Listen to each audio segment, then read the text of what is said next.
Hey everyone, I hope you're having a wonderful day today. I hope the lighting isn't too bad for you. I'm filming at night and those are Chinese New Year lights down below. But today I'm going to do a review on MAC brushes. I have my MAC brushes all right here for you. But first off, I want to tell you about my Facebook page. I know I introduced it before via One True Media video and that was kind of sucky. So I wanted to re-emphasize the importance of my Facebook page. It's not because I want to be like, ooh, Roseanne has a Facebook page, woohoo. It's not like that at all. I want to make a Facebook page because I know when I first started makeup and I first did YouTube videos, I had no one to talk to. I didn't have a forum where I could ask questions, answer questions, post up comments or tips that ask people opinions about things. And the roseannetangrs, that page is for you guys. You are in charge. Okay, I will post up tips and info and polls. I want to ask what you want to see in my videos or what prizes you want to have for my giveaways or contests coming up. But they're really for you. You can ask questions, answer questions, post stuff. So it's just really important, and it would totally make my day. It really would totally make my day if you just go on the link and become a fan. That would be awesome, and we can get this forum up and going. And for all of you who are already fans, thank you so much from the bottom of my heart for supporting me, and hopefully we can, do this together. And if you could just comment on my question there, it'd be great. If you could just comment in general, post things up that you find new about the makeup or beauty world, that would be awesome. I'd love to hear your opinions, and I'm sure a lot of people would love to hear your opinions too. Also, I have a question right there on the Facebook page asking you guys what you want for my first contest coming up. So if you want anything, just type it there because I will take your thoughts into consideration. You are the ones who are getting the prizes anyway, so it doesn't make sense if I decide them. And look forward to my next contest coming up. So let's get back to the MAC brush review because that's totally off topic. But these are my MAC brushes. There are 6 of them. And I'm going to give you an overview of what I think about the MAC brushes in general and if you should get them. And then I will go through each brush because often a lot of people already know what MAC brushes do or what they're made of or what purposes they have, so there's no use watching the second half of my video. But the first half, I'm going to tell you about my opinions on the MAC brush. The number one question probably that you have is, do you need a MAC brush? Why are they so special? Okay, my answer to that, they're luxury items. They're designer items. Why do people spend $1,000 on a Louis Vuitton bag and a lot less on something that's from Forever 21? These are luxury items. So you pay the price. The prices are off the charts. You pay the price for the quality of the brush. I suggest a MAC brush to you if you are a person who is, number one, brand conscious. If you do this for yourself every morning, if you put makeup on, like I put makeup on for myself. Like I don't put makeup on for people on the street or people to look at me. I do it for me.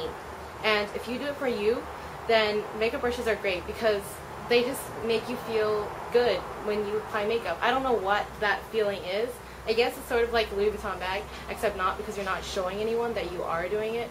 But it just feels good when I use a MAC brush as opposed to some other ordinary brush. So if you're like me, I know that's really weird to say, but if you're like me, then I totally suggest a MAC brush. If you're also a person who are looking for really high quality brushes that last a long time, then totally these are for you too. Because MAC brushes, their handles are made from 3 kinds of wood: birch, layden, and ramen. And they have nickel plated ferrules. This is the ferrule of the brush.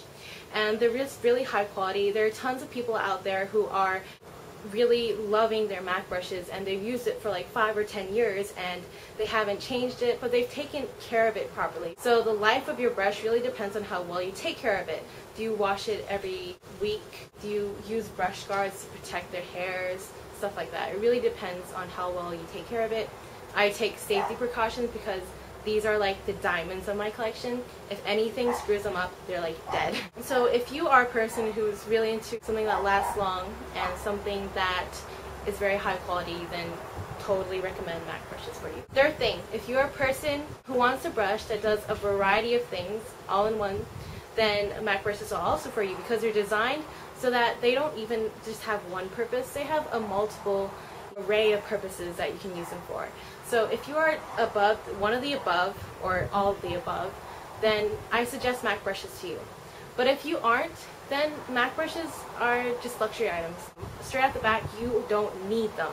If you don't really care about all of the above, then dupables are perfect. They're a quarter of the price, a fraction of the price, and they're just as well. But I can't guarantee that they will last as long, and I can't guarantee that as much effort was put into that brush than MAC brushes have in them. So let me talk to you about each individual brush, and I'm going to talk to you about its uses. This is a great second half of the video where I educate you guys who are just starting on brushes, purposes of the brushes and stuff. So the first one I'm going to talk about is actually the MAC 134, and this is a large paddle powder brush as described on the MAC website. Again, 3 kinds of wood, nickel plated, goat hair, so you have the goat hair, and this is probably the most expensive brush that MAC provides, and it's an awesome brush. There are 2 purposes you can use this brush for. You can use it for powder, like an all over setting powder brush, and you can use it for loose powder. But the reason why I love this brush instead of all the other brushes is because it's big. So applying makeup is really easy with this brush because it covers most of your face really fast. Another thing you can use with this is contouring, of course. So you can use contouring or bronzing. Because it's a paddle brush and because this is slim, this fits actually really nicely into the hollows of your cheek. So if you want to contour it out, that'd be great. Use a contour, do this, the E, and you can apply contour effortlessly. Also, because it's a fluffy brush, you can also buff out your contour so you don't look like you're walking around with a brown streak on your face. So the MAC 134, why did I buy it? To add to my MAC collection. Do I suggest it to you? If you need a powder brush, you need this, then get it, because you need to research. Like when I bought MAC brushes, I researched each one for like at least 3 weeks and wanted it for really badly for at least 3 weeks before I bought the brush, because these are investments. They're expensive, they're investments. So this is the MAC 134. The next brush I'm going to show you is the MAC 187. I would say this is an essential. This is otherwise known as a sibling brush. Again, there are multiple dupes for this. S187, Sigma brushes, Ulta, Sephora has sibling brushes. Everyone seems to have sibling brushes right now. But the MAC 187 is different because, I don't know, it's just so good. It's super soft. I love it. It's very soft.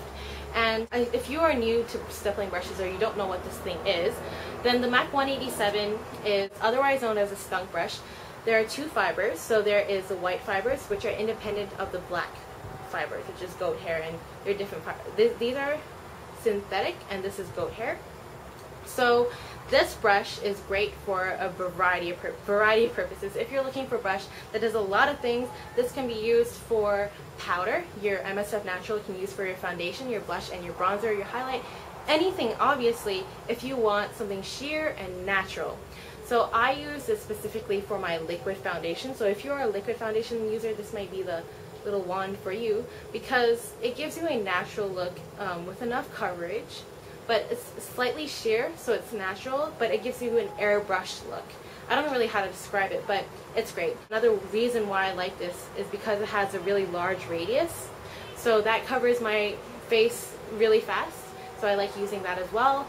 And if you are one of those people who get really upset when you put too much blush on and you're like, oh, now I have to take it off. I know I was one of those people back in the day, but if you are one of those people, then this is also a great brush for you, because you can build up your blush so you get the perfect amount without like putting too much at first, because it's always easier to build up than to put too much blush. So this is also a great brush for bronzer, of course, because it's sheer. You're going to have a sheer application, so you're not going to walk around with a brown streak, or you're not going to look like you're 2 shades darker than you should be. And this is great for highlighting in this area. There's also a MAC 188, which is a very small version of the MAC 187. Do I recommend this brush? Absolutely. I love this brush. I could not live without it. The next one is the MAC 116. This is a smaller version of the MAC 129, and both of them are blush brushes of MAC. Do I suggest it? Yes, if you need a blush brush, these are great investments for you to have. The reason why I took MAC 116 instead of the MAC 129 was basically because the MAC 116 is small. I'm the kind of person who likes patting blush onto my cheeks, and I like being specific, so I don't like, sweeping it across like that. I like to pat it so I know where I'm putting my blush and stuff. I don't like to have like a streak here and then end up like messing the whole thing up. So I love the MAC 116 because it's a more precise application. It's a paddle brush, so it's great. The only downfall I think would be if it was slightly a little more fluffier, it'd be better because then I could buff out my blush onto my cheeks. But I say this is a great brush if you're looking for a blush brush. So the MAC 116 is right here.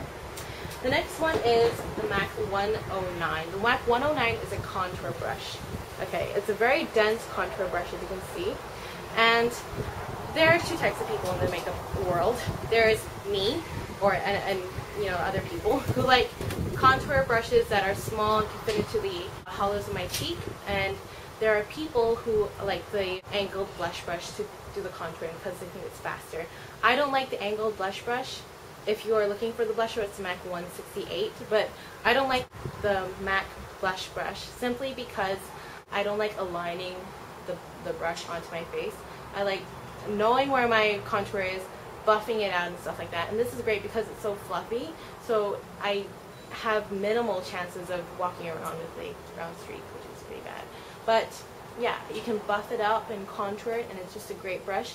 A lot of people also use it for foundation, but I can't be bothered to use it that way because it takes too long. It takes too long. Look how small this brush is. This is tiny. How can you use your foundation? You're going to take like an hour buffing in your foundation. So I don't like it for foundation, but I do like it for contouring. Is it essential? It's really up to you if you like using a angled brush or one of these babies. The next two are eye brushes.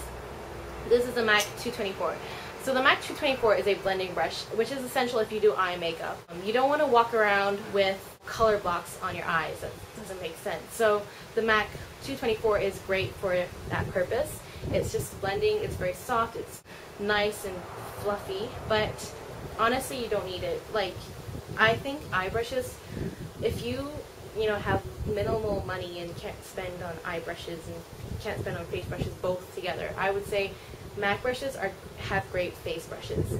MAC brushes also have great eye brushes, but they're not essential brushes. You don't need big, nice, fluffy brushes for your eyes, unless you're really into eye makeup, but I'm not. So the MAC 224 is great for that. So it's a great blending brush. Next one is the MAC 209, and this is an eyeliner brush. I say that don't waste your time with this. Don't buy it. It's really good brush if you're into gel liner, and I'm into gel liner, so that's why I bought it. But it really is not a makeup essential at all. You can totally dupeable. But the great thing about this one is that it has hairs that don't stray. I was tired of having my eyeliner brushes like flare up, but this one really doesn't. You can see like there. So it's a really good eyeliner brush. Again, there are two types of eyeliner brushes that MAC has. This is the MAC 209, which is like a pen, and the other one is the MAC 206, which is the angled liner brush. Some people like the angled liner brush to apply their gel liner. So I hope this wasn't like chaotically like confusing for you, and I'm at 14 minutes, but because I'm a YouTube partner, I can post more than 10 minutes. So I will see you later. I will see you on Facebook hopefully, and please become a fan. That would totally make my day, and I'll see you later. Twitter, blog, and subscribe if you will. Bye!